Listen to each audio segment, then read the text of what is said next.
Voici donc dans Trello, j'ai fait un tableau de base avec 4 colonnes. À faire, en cours, fait et besoin de plus d'infos.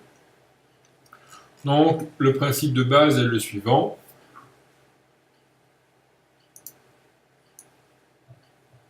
On a une demande, donc on va dans Affaires, on ajoute une carte. On a le texte de la demande.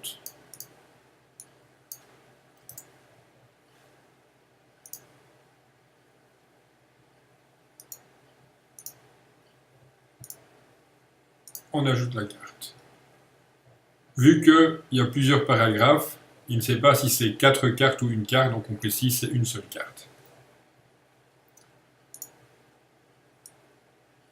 On a une deuxième demande. Hop, on colle, on ajoute juste une carte. On a une troisième demande, on ajoute juste une carte. Voilà. Même principe pour toutes les demandes.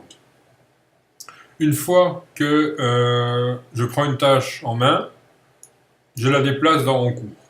Donc là, je suis en train de travailler sur cette tâche-là. Une fois que j'ai terminé, je la mets dans Fait.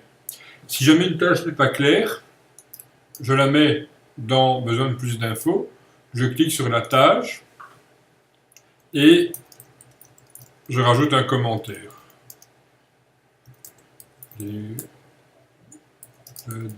détails sur les couleurs, par exemple. J'ai la possibilité également de vous mettre une notification.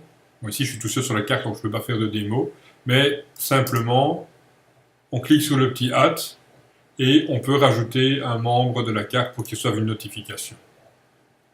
Donc, c'est vraiment assez simple. Après, on peut aller plus loin. On a la possibilité de mettre des checklists, par exemple. Hop, on fait ceci. Et alors, on peut mettre des tâches qui sont liées.